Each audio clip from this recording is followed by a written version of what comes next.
તૈયાર થઈ ગઈ છું. ચાલો હવે આપણે નીકળીશું. હા હા સારું. હા પપ્પા, હા હું નિશાને મૂકીને જલ્દી સાંજે પાછો આવી જઈશ. હા પણ આ વરસાદ જેવું છે તો થોડીક વાર રહીને નીકળો ને.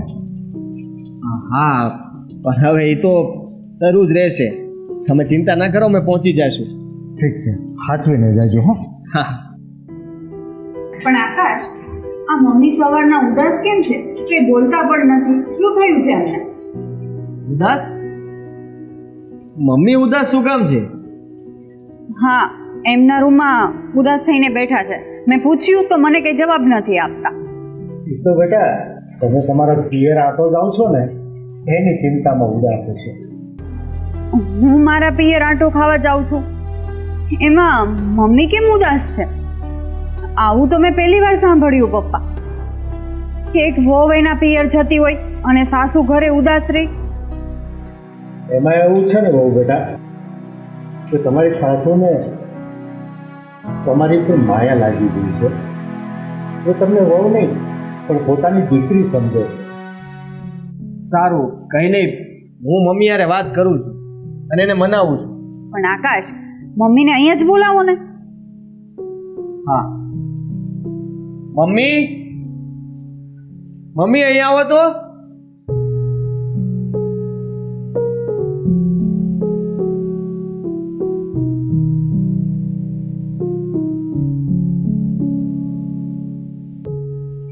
મમ્મી, આ નિશા એના પિયર જાય છે, એમાં તમે શું આ સવારના ઉદાસ થઈને બેઠા છો? જાણી શકું હું? નિશા બેટા, તું તારા પિયર જવાની વાતને ટાળી દે ને, કારણ કે તું તારા પિયર જતી રહીશ તો મને અહીંયા નહીં ગમે તારા વગર. મારું ઘર સૂનું સૂનું થઈ જશે. નથી જવું તને તારા પિયર. મમ્મી, આ તમે કેવી વાત કરો છો? એક દીકરી સાસરે જતી હોય અને માં ના પાડતી હોય એવી રીતના? હા બેટા, કારણ કે હું તને મારી દીકરી જેવી જ ગણું છું. તારામાં હું મારી દીકરી જ જોઉં છું. તો આ ઘર છોડીને તારા પિયર જઈશ ને રોકાવા માટે તો મને નહીં ગમે અહીંયા. સમજાવ ને એને કંઈક. અરે તમે તો કંઈક બોલો. પણ મમ્મી, મારા પિયરમાં મારા પપ્પા એકલા રહે છે. હું એને કેટલા દિવસથી નથી મળી. કંઈ નહીં મમ્મી, તમે આટલું કહો છો તો ઠીક છે, પણ મારે મારા પિયરમાં આંટો ખાવા તો જવું જ પડશે. હું 2 દિવસ રોકાઈને આવતી રહીશ બસ. પાક્કું આવી જઈશ ને બેટા? હા. હવે નિશાએ કહ્યું ને તમને કે એ આવતી રહેશે, તો છે ને આ ઉદાસી ભર્યું મોઢું હવે સારું કરો અને હસો અને પ્રેમથી એને કહો કે આ જઈ આવ બેટા. હા હા, તું જઈ આવ બેટા. પણ વરસાદ આવે છે તો થોડીક વાર રહીને પછી નીકળજો.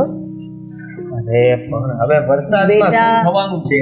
હા, આ છત્રી લઈ લે ફટાફટ ને નીકળીએ. ચાલ. હા સારી વાત. હા.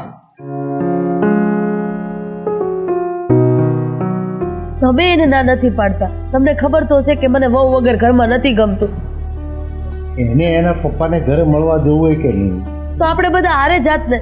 અરે એક ટકનું જમણવાર કરીને પાછા આવી જાત. તારી સાથે તો કેટલા બધા દિવસ રહે છે. કદાચ 1-2 દિવસ એના પપ્પાને ત્યાં જઈ આવે તો શું વાંધો છે? સારું.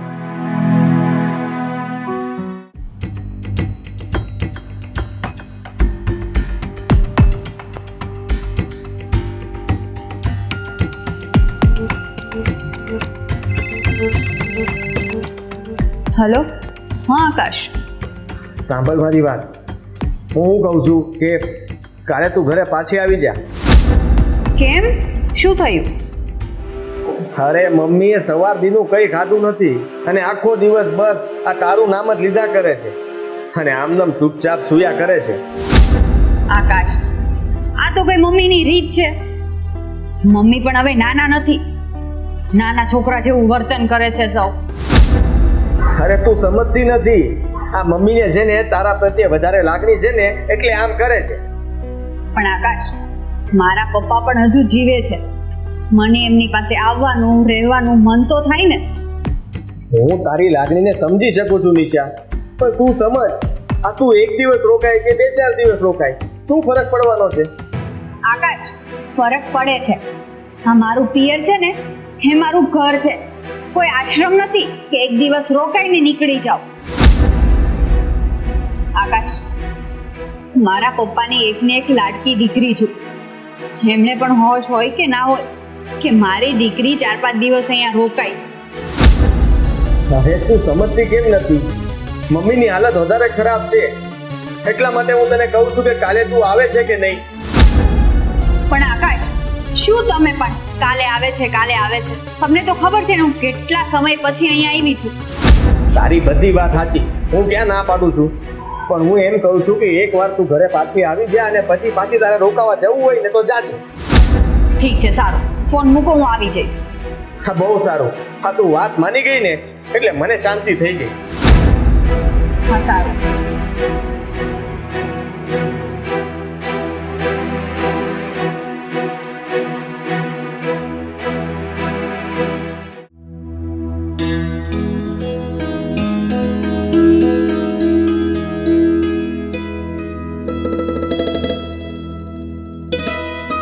પપ્પા, હું તમને અહીંયા 2-3 દિવસનું રોકાવાનું કહીને આવી હતી, પણ અત્યારે મારે મારા સાસરે જવું પડશે. કેમ અચાનક? કેમ કંઈ થયું છે? થયું તો કંઈ નથી, પણ મારા સાસુ એ મારા વગર રો રો કરે છે. આકાશનો કાલે મારા પર ફોન આવ્યો હતો, મને કાલે જ આવવાનું કહેતા હતા, પણ હું છતાં પણ એક દિવસ રોકાઈ ગઈ. અને પપ્પા, કાલના એક ધારા ફોન આવે છે, એટલે મારે આજે તો નીકળવું જ પડશે. એક આ મારી સાસુ, એને છે ને મારા વગર ગમતું નથી. ખબર નહીં મારું શું ભૂત સવાર થઈ ગયું છે. અરે આ તો બહુ સારી વાત કહેવાય બેટા. તારા સાસુને તારી પ્રત્યે આટલી બધી માયા છે? અરે તો તને બેટા દીકરીની જેમ રાખતા હશે નહીં? પપ્પા, કઈ માયા બાયા નથી. એ ડોસી છે ને ખોટા ઢોંગ કરે છે. આ હું અહીંયા વહી આવું એટલે ઘરના કામ બધા એકલા હાથે કરવા પડે ને, એટલે આ બધા એના નાટક છે. મારી દીકરી, મને તારા વગર નહીં ગમે તો અહીંયા પાછી આવી જા. બસ આવા ઢોંગ કરીને મને મારા પિયર નથી આવવા દેવા માંગતા. પપ્પા, તમે છે ને મારી સાસુને હજી ઓળખતા નથી, પણ હું એને બરાબર ઓળખી ગઈ છું. અરે શું વાત કરે છે બેટા? અરે એવું કઈ રીતે બની શકે? પપ્પા, તમને તમારી દીકરી પર ભરોસો નથી? તમને મારી વાત સાચી નથી લાગતી? તમે થોડુંક તો વિચાર કરો. આ ખાલી 2-3 દિવસ હું અહીંયા રોકાવા આવી છું, તો પણ મને રોકાવા નથી રહી. હા, હું સમજી ગયો. અરે આ તો ખોટું કહેવાય બેટા. પપ્પા, એ તો કહું છું હું તમને કે આ મારી સાસુ છે ને મારા ઉપર અત્યાચાર કરે છે. મારે જવું જ પડશે આજે, નહીતર મને હખેથી રહેવા નહીં દે. બેટા તું ચિંતા નહીં કર, ચાલ હું પણ તારી સાથે આવું છું. પણ પપ્પા, ત્યાં તમારે શું કામ છે સાથે આવીને? મારે તારી સાસુને વળવું છે, અને તું જે કહે છે એ સાચું હોય ને તો મારે એને 2 વેણ કહેવા છે. આવું થોડું કંઈ ચાલે? સારું પપ્પા, તમે કહો છો તો આપણે અત્યારે જ નીકળવું પડશે. તમે ફટાફટ તૈયાર થઈ જાઓ, હું કપડાં પેક કરી નાખું.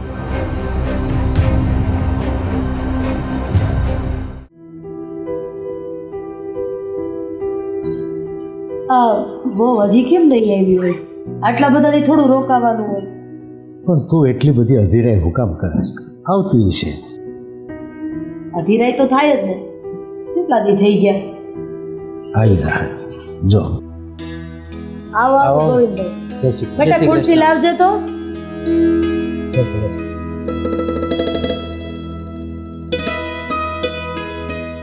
મમ્મી, આ શું તમે ગાંડા કાઢો છો? હજી હું ગઈકાલે મારા પિયર ગઈ હતી, ત્યાં મને પાછી બોલાવી લીધી. નિશા, તને તો ખબર જ છે ને કે તું જ્યારે તારા પિયર જાય છે કે ક્યાંય પણ જાય છે તો આ ઘરમાં મને નથી ગમતું. આ ઘર મને સૂનું સૂનું લાગે છે. એટલે જ મેં આકાશને ફોન કરવાનું કીધું કે તું અહીંયા પાછી આવી જા. પણ નટવરભાઈ, આ કોઈ રીત ન કહેવાય. નિશા બિચારી હજી ગઈકાલે મારા ઘરે આવી છે અને આજે તમે પાછી ફોન કરીને બોલાવી લીધી? અરે નિશા થોડી આ ઘરની કામવાળી છે? અરે 2 દિવસ નિશા ન હોય તો શું અરુણાબેન ઘરનું કામકાજ ન કરી શકે? તમને એવું કોણે કહ્યું કે અરુણાને કામ કરવાની આળસ છે એટલે નિશાને પિયર નથી જવા દેતા? અરે એવું જ છે, મને બધી જ ખબર પડે છે. અરુણાબેનને ઘરકામ કરવામાં જોર પડે છે, એટલે જ આવા ખોટા લાગણી વેળા બતાવીને નિશાને પિયર નથી આવવા દેતા. ગોવિંદભાઈ, તમે જે કહો છો ને એવું કાંઈ જ નથી.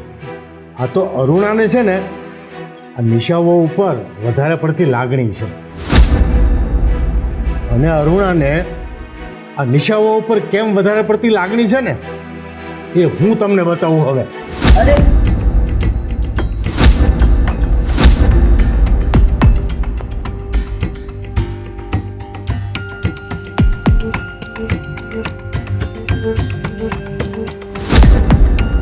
ગોવિંદભાઈ, જુઓ આ ફોટો.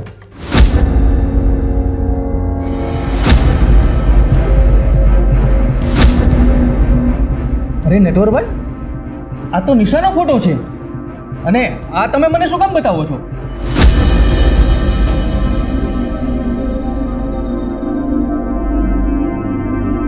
ગોવિંદભાઈ, આ ફોટો તમારી દીકરી નિશાનો નથી, આ મારી અને અરુણાની દીકરી પૂજાનો ફોટો છે.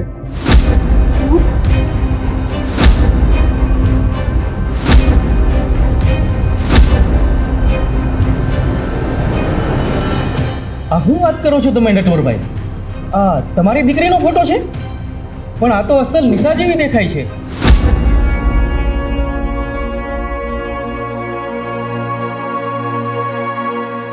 હા ગોવિંદભાઈ, અમારી દીકરી પૂજા અને તમારી નિશાનો ચહેરો એકદમ મળતો આવે છે.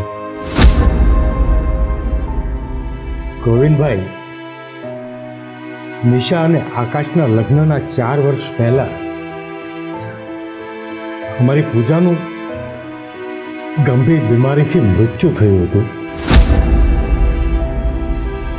અને એ પૂજા અરુણાને બહુ જ વાલી હતી. પૂજાના મૃત્યુના 2 દિવસ પહેલા પૂજા અરુણાને ભેટીને સતત રડતી હતી, કહેતી હતી, મમ્મી મારે જીવવું છે, મમ્મી મારે મરવું નથી, મને બચાવી લો.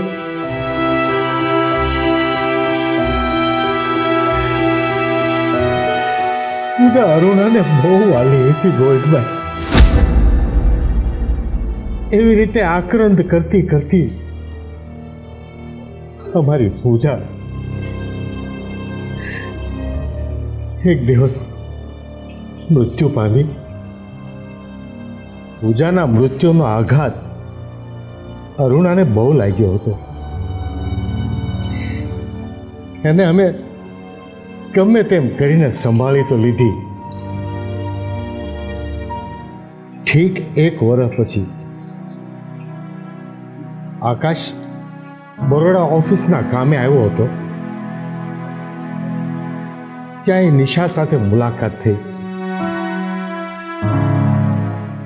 આકાશે જાણી જોઈને નિશા સાથે મિત્રતા કેળવી અને મિત્રતાને લગ્ન સુધી લઈ ગયો. નિશાને લગ્ન કરીને ઘરમાં લાવવાનો આકાશનો એક જ મકસદ હતો કે અરુણાને પોતાની દીકરીનો ખાલીપો કોઈ દિવસ ન દેખાય. ગોવિંદભાઈ, આટલા સમય પછી પણ અરુણા પૂજાના પ્રેમમાં નર્વસ થઈને જિંદગી જીવે છે. અમારી પૂજાના કપડાં અને એની વાપરેલી વસ્તુઓને બાથ ભરી ભરીને રડે છે.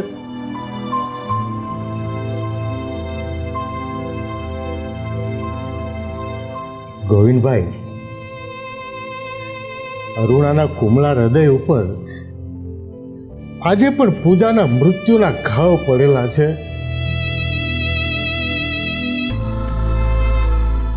એણે પોતાની લાડકી દીકરી પૂજાને ખોઈને હવે નિશામાં એ પોતાની દીકરીને જોઈને એની ઉપર મમતા વરસાવે છે અને હવે એ પોતાની બીજી દીકરીને કોઈ દિવસ ખોવા નથી માંગતી. એટલે હંમેશા નિશાના નામનું રટણ જ કર્યા કરે છે.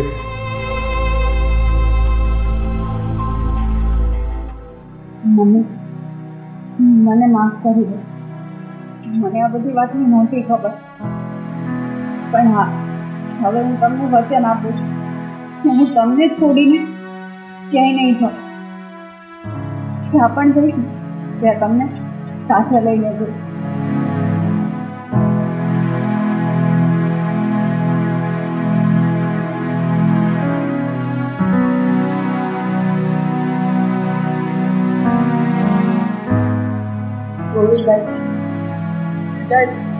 દીકરીના મોહમાં આવીને મેં તમારી દીકરીને તમારાથી કંઈક વધારે પડતી જળગી કરી દીધી. બની શકે તો મને માફ કરી દેજો.